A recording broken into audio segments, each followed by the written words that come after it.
right, guys, looks like we're back in action. So what I wanted to do first was I made some example problems of things that we did before we left. So it's simplifying radicals. So hopefully you took home your notes like I told you to, and you guys have that, either the list that you created, the purple paper that some of you from period 3 have, or the blue half sheet that had all the perfect square numbers on it. If you do not have that list, by all means, feel free to make one. Remember, I think we started at around 23 squared and worked our way down. It shouldn't take you long at all, and you could probably use the internet to find one also. So if you have that, you definitely want to get that out and have it handy. So what I'm going to go over now is just to refresh your mind on how to simplify them. So if we look at this first one, which is the square root of 108, we would start around 100 and ask ourselves, does 100 go into 108? The answer is no. So we would work our way all the way down until we saw that it was 36.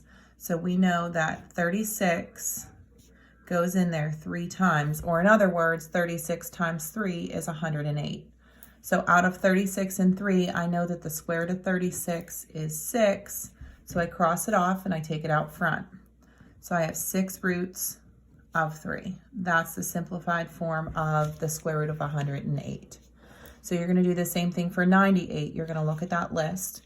Can't be any higher than 98. So the first number that you would be looking at is around 81. And some of you, we talked about, are able to jump through that list a little bit quicker.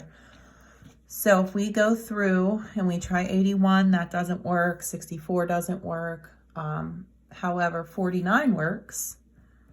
And when I divide it by 49, if I'm not very good with my math facts, that gives me 2.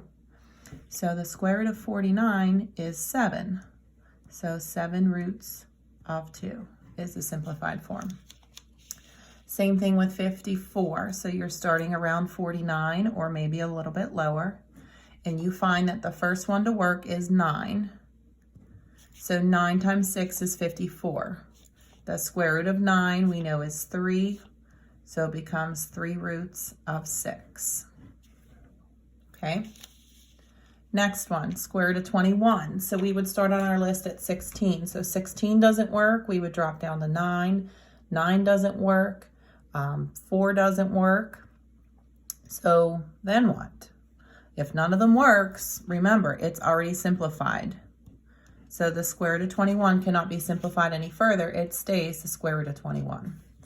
And then the last one that I put on here was the square root of 32. Don't forget to start at the highest one. And I'm going to show you 2 things. The biggest perfect number that goes in there is 16, and it goes in there twice. So we would cross off the 16 and pull out the 4. So the simplified form is 4 roots of 2. Now, some of you insist, I'm going to put or here. Some of you insist, or you're saying, well, I was thinking 8 times 4. You're right, it works. But remember, if it's not the biggest perfect number, that's going to require you to do more than one step, excuse me, which is fine. So you would know that the square root of 4 is 2. However, this isn't completely simplified because the square root of 8 can still be broken down, can still be simplified further. So you would have to take it that extra step and say, okay, there's another perfect number in 8, which is 4. And the square root of 4 is 2. And remember, whatever you bring out front, you're multiplying by what's out there. So 2 times 2 is 4, and I still have that 2 inside. So you see that I ended up with the same thing. Regardless of how you did it, you either are going the long route or the short route. All right, so that's your review there.